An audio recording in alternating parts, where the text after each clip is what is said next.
rapidinho aí, rapidinho. Bem? Amém. A partir do versículo 25 diz assim, ó. E eis que se levantou um certo doutor da lei, tentando-o e dizendo: Mestre, que farei para herdar a vida eterna? E ele lhe disse: que está escrito na lei, como leis? E respondendo ele disse: amarás ao Senhor teu Deus de todo o teu coração, de toda a tua alma e de todas as tuas forças, de todo o teu entendimento, e ao teu próximo como a ti mesmo. E disse-lhe, respondeste bem, faze isso e viverás. E ele, porém, querendo justificar-se a si mesmo, disse a Jesus: e quem é o meu próximo? E respondeu Jesus, a gente vai ler aqui depois. Santo Deus, Pai Celestial, nós te agradecemos, Senhor, por essa oportunidade, por cada servo que chegou aqui nesta manhã e por aqueles também que não puderam chegar, meu Deus. Abençoa, liberta e fala conosco através da tua palavra. Em nome de Jesus, nós te agradecemos. Amém. Podem sentar, meus irmãos. Irmãos, eu acho interessante como Jesus ele aproveitava as oportunidades, até mesmo quando alguém estava perguntando alguma coisa para Jesus, não com sinceridade, mas no intuito de enquadrar Jesus, né? Achar um erro em Jesus, ele não se esquivava de responder aquelas pessoas. E porque às vezes nós dizemos assim, a pessoa vem perguntar algo para nós, a gente sabe que não tem nada de sinceridade, não vou te responder isso não. Jesus é o contrário disso, ele aproveitava as oportunidades para passar uma mensagem, para enquadrar aquelas pessoas e também para já passar um ensino através daquilo ali, amém, irmão? Foi o que aconteceu aqui, Lucas capítulo 10. A Bíblia diz, no versículo 25, eis que se levantou um certo doutor da lei. E era só gente assim, era só gente que se achava inteligente. Eram os escribas, fariseus, doutores da lei. Olhavam para Jesus, um pobre filho de carpinteiro, e achavam que Jesus não tinha respaldo para eles, né? Que Jesus não sabia de nada. E aí, irmãos, Jesus os repreendia, os surpreendia com as suas respostas. Jesus disse aqui, ó. Aqui diz que esse doutor da lei se levantou tentando-o, ou seja, não tinha nada de sinceridade, ele queria tentar Jesus, dizendo: mestre, que farei para herdar a vida eterna? Será que ele estava realmente, de fato, preocupado com a vida eterna? Não, ele queria tentar Jesus. E Jesus lhe disse: que está escrito na lei, como leis? Eu acho interessante também aqui, é que Jesus ele não perdia tempo, né? Os camaradas chegavam para enquadrar Jesus, e saíam enquadrados, verdade. Jesus se apegava naquilo que eles eram, que era a área deles. Ele, rapaz, é como se Jesus estivesse dizendo: eu me admiro muito que tu me faz essa pergunta, tu não lê a Bíblia não? Tu não és doutor na lei? O que tu lê lá na lei? Ali já era uma enquadrada, viu que ele estava.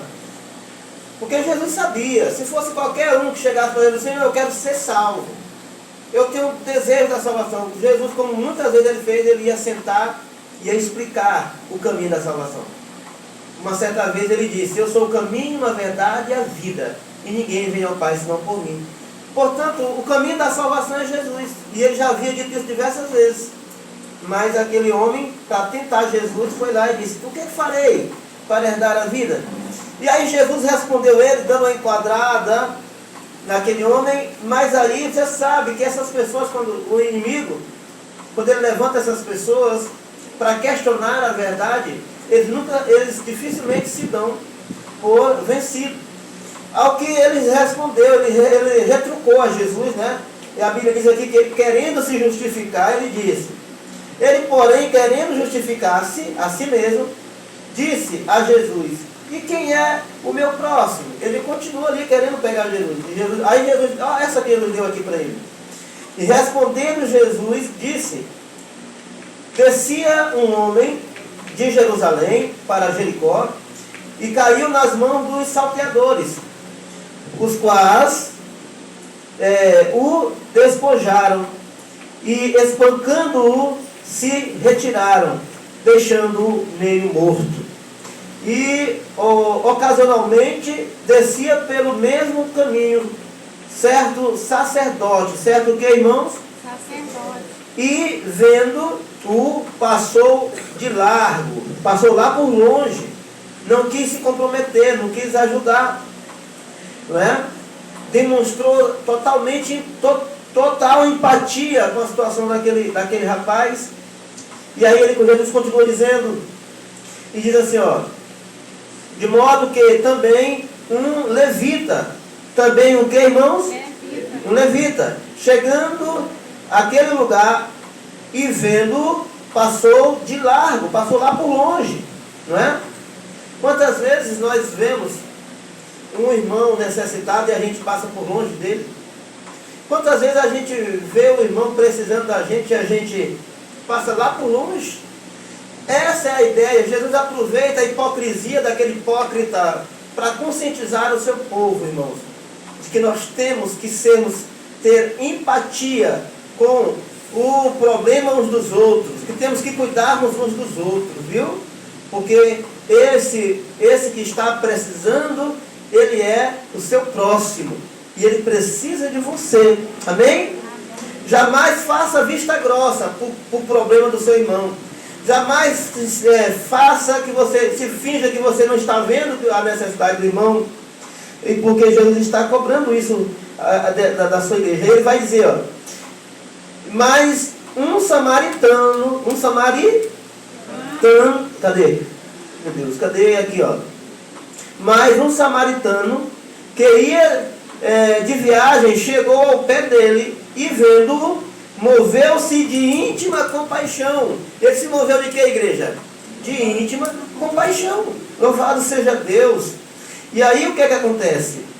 E aproximando-se, ele não passou por passos largos, ele se aproximou, ele se achegou, ele chegou perto para ver a necessidade, ele se achegou, ele não se afastou da necessidade daquela pessoa, mas ele caminhou rumo àquele necessitado, para saber, para ver, para sentir a necessidade daquela pessoa, para que ele pudesse ajudar. Não é importante isso, irmãos?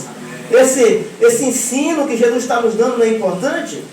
Nós temos que nos aproximar daqueles que estão necessitados, para vermos, sentirmos, né, a necessidade da pessoa. E ele vai dizer, ó, e partindo, aí ele diz, e aproximando-se, atou-lhes as feridas, aplicando-lhes azeite e vinho, e pondo-o sobre a sua cavalgadura, levou para uma estalagem e cuidou dele. Fez o que, igreja?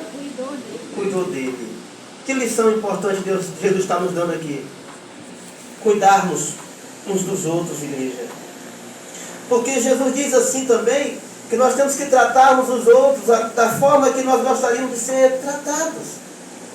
Você já se viu numa situação em que você precisou de ser bem tratado, de uma ajuda, de ser tratado, de ser observado por alguém? De que alguém chegasse perto de você e dissesse, e visse a sua necessidade e lhe ajudasse? Então, é muito importante quando uma pessoa faz isso com a gente, ou não é verdade, igreja? Sim ou não? Então é assim que Jesus nos ensina.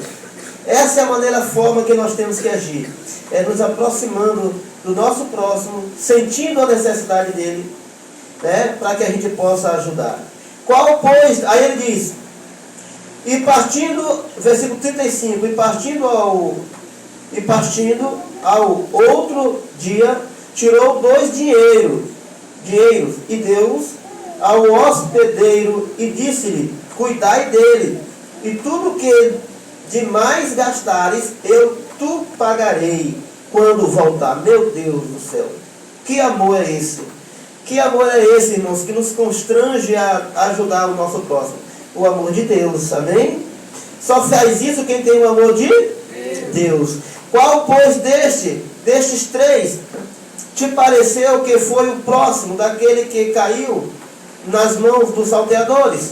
Aí o camarada responde.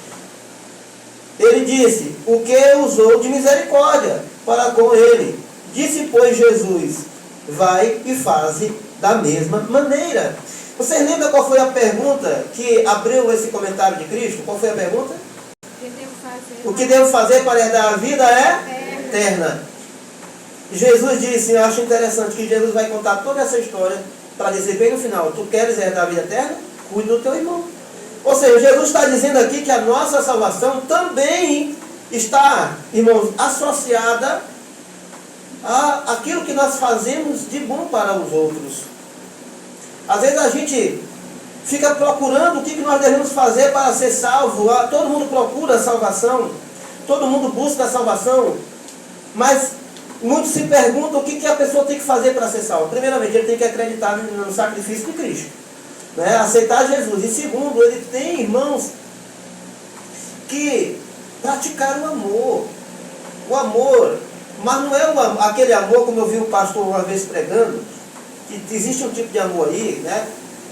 Que é mais ou menos assim.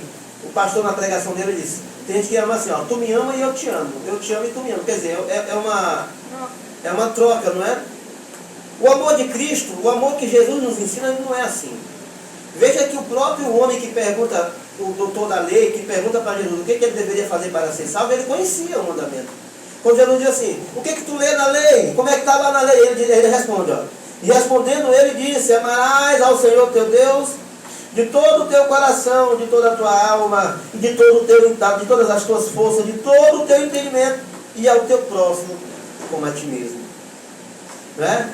Então, a gente se pergunta às vezes, o que nós devemos fazer para herdar a vida eterna? E não existe segredo não, está tudo revelado na Bíblia. Está tudo revelado na Bíblia. E uma das revelações bíblicas é que Deus espera de nós que nós pratiquemos o amor. Às vezes uma pessoa diz para você assim, porque eu citei aqui o homem, mas aqui o que eu quero extrair desse texto aqui mesmo, é exatamente essa ideia que Jesus quer passar do amor. E aí eu volto ao que eu estava falando, que eu havia esquecido, agora eu me lembrei. Que aquela questão da troca do amor. Eu me amo, eu te amo e tu me ama. Mas o próprio doutor da lei, ele demonstra aqui um conhecimento do que estava escrito. Ele diz, o que está escrito na lei é assim: amarás ao teu próximo como a ti mesmo, né? O mais interessante que em um outro texto, Jesus diz assim, ó, Jesus é muito mais, ele é muito mais, como é que eu posso dizer, rigoroso nessa questão do amor, que ele diz assim, ó: vocês ouviram o que foi dito pelos antigos, amarás aqueles que vos amam? Pois eu vos digo, amarás aquele que vos persegue. Por quê? Amar quem nos ama é fácil. Amar quem está ali perto de mim, quem bate continência porque eu faço, para quem bate continência porque eu digo, para quem sempre diz assim para mim, para quem passa a mão na minha cabeça, para quem sempre massageia o meu ego, é muito fácil eu amar essa pessoa. Mas o amor de Deus não é assim. A Bíblia diz que Ele nos amou ainda sendo seus inimigos. Jesus não esperou que nós amássemos Ele primeiro para depois Ele nos amar. A Bíblia diz que Ele nos amou primeiro. E esse é o verdadeiro amor. Porque você amar quem lhe ama e quem massageia o seu ego, isso aí, irmão, que amor há nisso? Agora você quer ver fé em Deus? Quer ver fé em Deus? Quer ver fidelidade à palavra de Deus? É você amar aquele que lhe persegue, aquele que aponta o dedo no seu rosto, aquele que lhe acusa, não é? Aquele que lhe coloca de escanteio, aquele que lhe tira da terra dos viventes, aquele que lhe caluneia, aquele que fala mal de você, e você conseguir amar essa pessoa, isso aí sim é o amor genuíno. Esse é o amor de Cristo. Esse é o amor de Cristo. Esse é o amor de Cristo. Agora esse amor que diz, tu me ama e eu te amo. Vamos trocar os amores aqui, vamos? Então, tu me ama e eu te amo. Isso aí não é amor de Cristo, é amor do homem. E que não leva à salvação. Mas, irmãos, o amor, o verdadeiro amor é aquele amor que ele não espera nada em troca. Como, por exemplo, você vê, de quem a gente menos espera, às vezes de lá é que sai uma manifestação e uma prova de amor. Passou 2 homens ali, que eram homens de Deus, homens conhecedores. Passou primeiro um sacerdote. Sacerdote, não é? Era um homem que sacrificava, que ofereciam em sacrifício para Deus no templo, que tinha acesso à palavra de Deus, que tinha intimidade com a palavra de Deus, conhecia a palavra de Deus, e se esperava mais daquele sacerdote. Um homem conhecedor da palavra de Deus, sabendo o que se deve fazer ao próximo. A Bíblia diz que ele passou lá por longe. Lá por longe. Ele não quis saber do próximo. Entendeu? E o outro era levita também. O outro também, não é? Estava ali, na obra de Deus lá do tabernáculo, o levita, ele trabalhava juntamente com o sacerdote. O levita, ele era cantor, o levita servia o sacerdote lá dentro do templo, o levita, ele era porteiro, ele também tinha acesso à palavra de Deus. O que impediu daqueles homens praticar o amor? O que impediu aqueles homens naquele momento de fazer a obra de Deus, que é cuidar de alguém que precisava? E, irmãos, é importante que a gente lembre o que Jesus também disse. Jesus disse uma certa vez assim, que muitos serão reprovados naquele dia, muitos serão reprovados.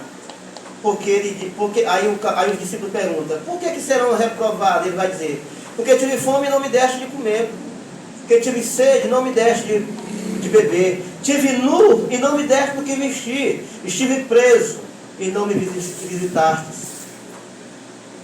E aí o discípulo pergunta para ele, mas Senhor, mas quando foi que nós te vimos nu e nunca te demos o que vestir? E quando foi na vida, que eu não me lembro disso, de ter te visto com sede, não ter te dado água, de ter, quando foi que tu esteve preso e ninguém foi te visitar? Eu não me lembro disso.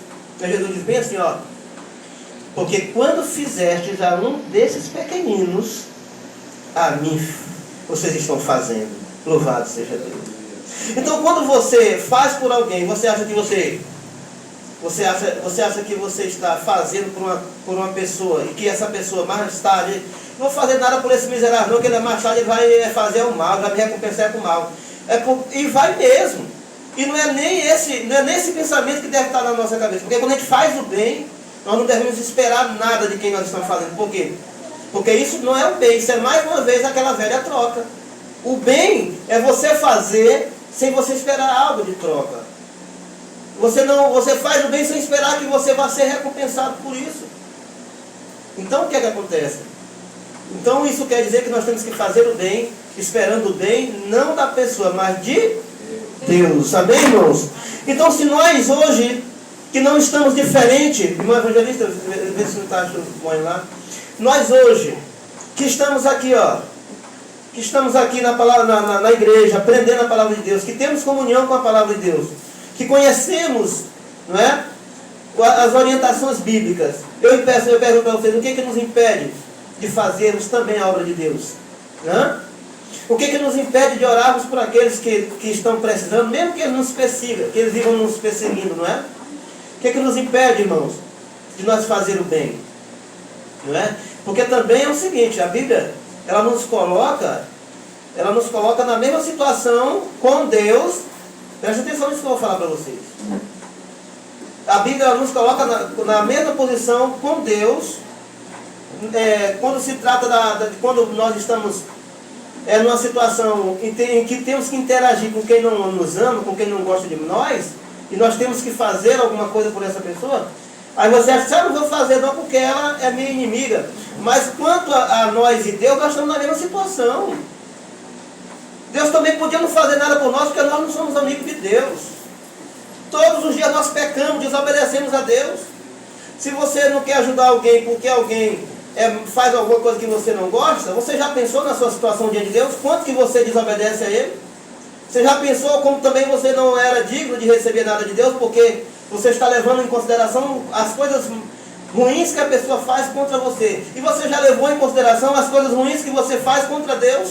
E mesmo assim você está lá pedindo a Ele que tenha misericórdia, pedindo clemência, pedindo que Ele te ajude a superar os seus problemas, a resolver os seus problemas? Nós estamos muitas das vezes usando 2 pesos e 2 medidas. Nós queremos que Deus perdoe nossos pecados, mas não queremos perdoar o pecado do nosso semelhante. Queremos que Deus nos assista na nossa necessidade, mas não queremos assistir à necessidade do nosso semelhante, porque ele é o nosso inimigo, mas nós também somos inimigos de Deus. É ou não é verdade? Se eu perguntasse para você hoje, nessa manhã, se você for colocar na balança, eu sei que você já fez alguma coisa boa hoje, mas muitas coisas boas, mas se for colocar na balança o que você fez de ruim, o que você fez de bom, como é que você imagina na sua mente que estaria essa balança hoje? Você diante de Deus estava assim, né? As coisas boas, né? Você já tinha feito tanta coisa boa que já estava assim, estava para quebrar a balança, não estava? Tanta coisa boa que você fez para Deus hoje, não é? Comparando com as coisas ruins, é importante que se faça essas reflexões, irmão, porque quando nós fazemos essa reflexão, a gente diz assim, poxa, meu Deus do céu, eu tenho mesmo que fazer a obra de Deus e ajudar o meu semelhante, porque... Então, se você fosse colocar na balança o que você já fez hoje de ruim e o que você já fez de bom, como é que você imagina na sua cabeça como é que estaria essa balança hoje? Diga aí para mim. Ela tinha ido a pique, tinha quebrado, não tinha? Ainda tem mais uma coisa que esse pouquinho de bondade que a gente faz, para Deus ainda é como trapo de imundícia. Porque aquilo que nós fazemos de bom ainda é Deus que coloca no coração da gente. Porque nós mesmos, por nossa natureza, nós somos ruins. Então não sobra nada para nós. Até o pouquinho que a gente faz é porque é Deus que está lá tocando, Deus nos está lá nos incentivando, nos ensinando, nos constrangendo a fazer aquilo que é bom. Porque nós só queremos fazer o que é mal. Sim ou não? E essa semana aconteceu um problema aqui na igreja.